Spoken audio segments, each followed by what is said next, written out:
Hello students, લોકરક્ષકના વિવિધ સંવર્ગોની સીધી ભરતીની પરીક્ષા પદ્ધતિમાં ફેરફાર થયો છે.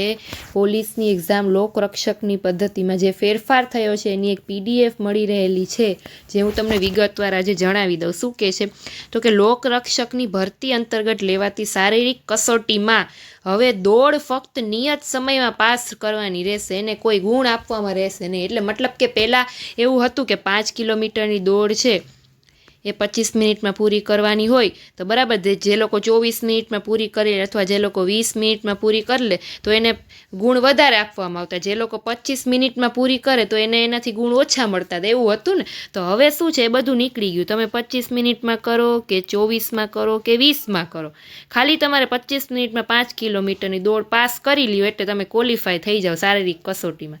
ગુણ શબ્દ છે એ નીકળી ગયો. એટલે કે જે લોકો વહેલા દોડી લે એ લોકોને વધારે માર્ક આવતા. એવું કાંઈ નહીં, ખાલી જે ટાઈમ આપ્યો હોય, ધારો કે 25 મિનિટમાં 5 કિલોમીટર, એ હજી હવે આવશે. આ શું આપે છે કેટલા કિલોમીટર, લગભગ તો આ જ રહેશે 25 મિનિટમાં 5 કિલોમીટર. તો એ ક્વોલિફાય ખાલી કરવાનું રહેશે. 25 મિનિટમાં 5 કિલોમીટર દોડાઈ જવું જોઈએ ખાલી, બસ. બાકી કોઈ એક્સ્ટ્રા ગુણ નહીં કે જે લોકો વહેલું પૂરું કરે એ લોકોને એક્સ્ટ્રા ગુણ, એવું કાંઈ નહીં. ત્યાર પછી શારીરિક કસોટીમાં જે લોકો સક્સેસ થઈ ગયા, દોડ જે લોકોએ પાસ કરી લીધી, એ લોકો બધાય ઓબ્જેક્ટિવ MCQ ટેસ્ટમાં ભાગ લઈ શકશે. એટલે એ લોકો બધા કેમાં જશે, MCQ દેવા, બરાબર. એટલે પહેલાં શારીરિક કસોટી લેવાશે, એમાં ખાલી દોડમાં જે લોકો ક્વોલિફાય થઈ ગયા એ લોકોને MCQ ટેસ્ટ દેવાની, બરાબર.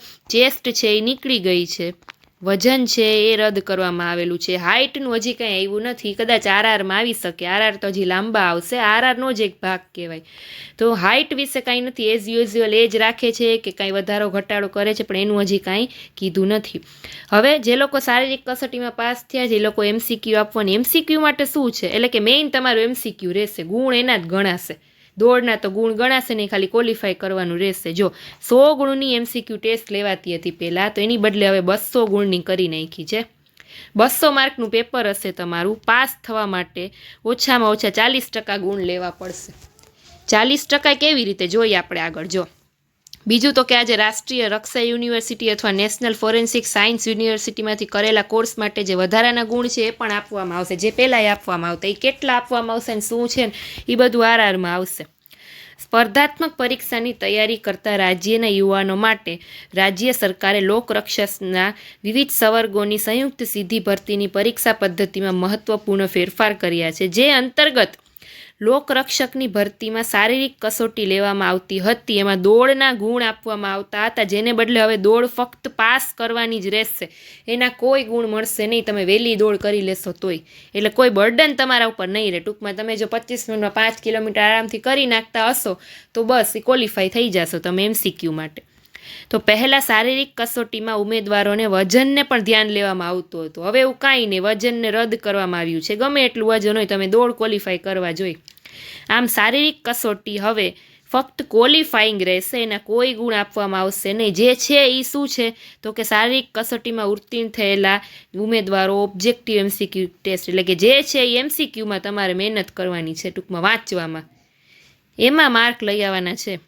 અગાઉ શારીરિક કસોટીમાં ઉત્તીર્ણ થયેલા ઉમેદવારોની 2 કલાકની 100 ગુણની ટેસ્ટ લેવામાં આવતી. પહેલાંના પેપર 100 માર્કના હતા અને 2 કલાક. હવે સમયે વધાર્યા અને માર્કે વધાર્યા. 200 ગુણનું પેપર હશે 200 માર્કનું, અને 3 કલાકના MCQનો ટાઈમ હશે, બરાબર. હવે એટલે એક જ પેપર, 200 માર્કનું એક જ પેપર લેવામાં આવશે. ભાગ 2 હશે, ખાલી પેપર એક જ હશે, ભાગ A અને ભાગ B, 2 ભાગમાં લેવામાં આવશે. બંને ભાગમાં પાસ થવા માટે ઓછામાં ઓછા 40% ગુણ ફરજિયાત લઈ આવવાના રહેશે.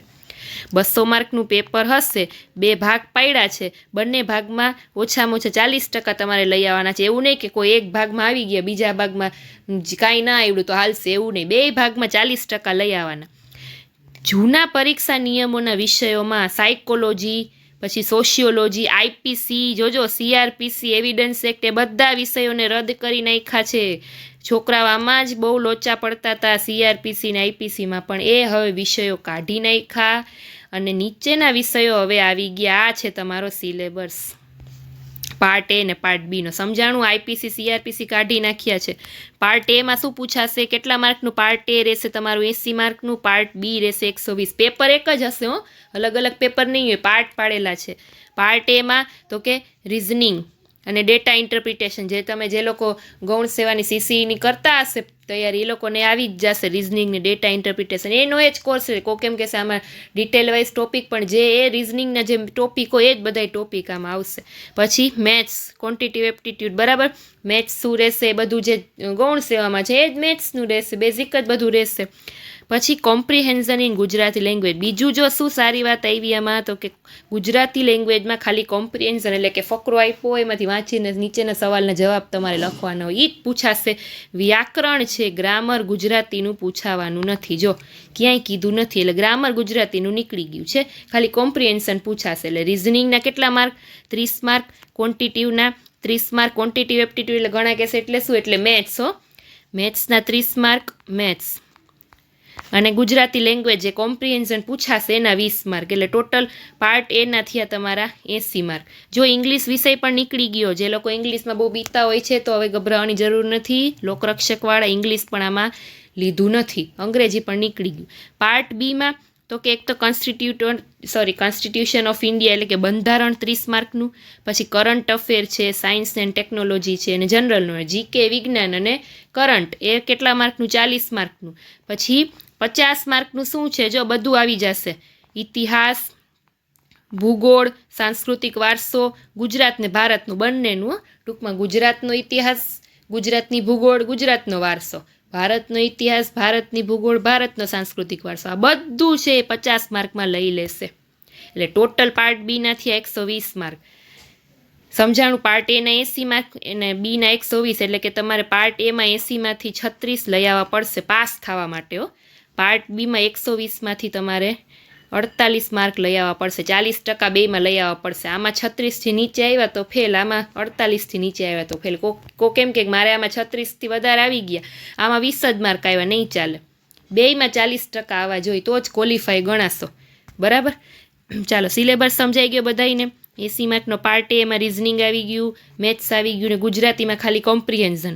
પાર્ટ બીમાં બંધારણ કરંટ અફેર વિજ્ઞાન અને જીકે 40 માર્કનું બાકી ગુજરાતને ભારતનો ઇતિહાસ સાંસ્કૃતિક વારસો અને ભૂગોળ 50 માર્કનું ટોટલ 200 માર્કનું પેપર રહેશે. એટલે તમારે જે છે એ આમાં મહેનત છોકરાઓ કરવાની છે.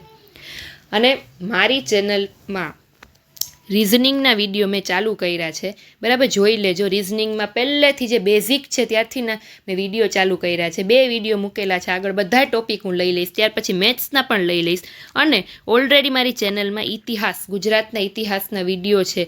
અને બીજું જીસીઆરટી પણ મેં ચાલુ કરી દીધેલી છે 6-7ની જીસીઆરટી બરાબર બધા વિડીયો છે મારી ચેનલમાં છે એકવાર જરૂરથી જોઈ લેજો. રિઝનિંગ તો ખાસ જોજો બરાબર જે લોકોને રિઝનિંગમાં તકલીફ પડે છે જો હવે નહીં પડે શું કામ તો કે હવે સમય કેટલો થઈ ગયો 3 કલાકનો ટાઈમ થઈ ગયો છે ભાઈ.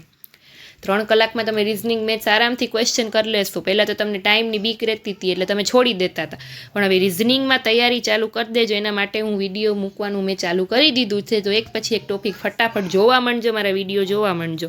અને જીસીઆરટી મેઇન પાઠ્ય પુસ્તક કરજો એટલે એમાં બધું વારસો હિસ્ટ્રી બધું આવી જશે એ વિડીયો પણ મેં મૂકેલા છે. એટલે ટોટલ 200 માર્કનું પેપર તમારું અહીંયા થઈ ગયું. જે મહેનત કરવાની છે એ આમાં કરવાની છે. પહેલાં લોકરક્ષકની ભરતીમાં ફક્ત રાષ્ટ્રીય રક્ષા યુનિવર્સિટીમાંથી કરેલા કોર્સ માટે જ વધારાના ગુણ આપવામાં આવતા હતા. એમાં પણ ઉમેરો કરીને શું કર્યું રાષ્ટ્રીય રક્ષા યુનિવર્સિટી અથવા નેશનલ ફોરેન્સિક સાયન્સ યુનિવર્સિટીમાંથી કરેલો કોર્સ હોય એના માટે વધારાના ગુણ આપવામાં આવશે. આ ગુણ છે એ પરિણામના આધારે નહીં પરંતુ તમે કોર્સનો સમયગાળો કેટલો કર્યો છે એના આધારે આપવામાં આવશે. ધારો કે 1 વર્ષનો કોર્સ કર્યો છે તો તમને 3 ગુણ આપવામાં આવશે. પહેલાંનું છે પહેલાં 3 ગુણ આપવામાં આવતા 2 વર્ષનો કર્યો તો તમને 5 ગુણ આપવાના હતા 3 વર્ષનો તો 8 ગુણ આપવામાં આવતા 4 વર્ષથી વધુ કર્યો હોય તો 10 વર્ષ આપવામાં આવતા બરાબર. હવે શું આવશે એ હવે આરઆરમાં ખબર પડશે કે હવે કેટલા ગુણ એડ થશે બરાબર. અને આખરી પસંદગી છે આખરી જે મેરિટ બાર પડે કેના આધારે પડશે ઓબ્જેક્ટિવ એમસીક્યુ ટેસ્ટ બેમાં 40% પાર્ટ એ પાર્ટ બીમાં આવવા જોઈએ. બાકી દોડના તો કોઈ માર્ક છે જ નહીં. ફરી એકવાર કહી દઉં છું આમાં દોડના કોઈ માર્ક એડ થશે નહીં.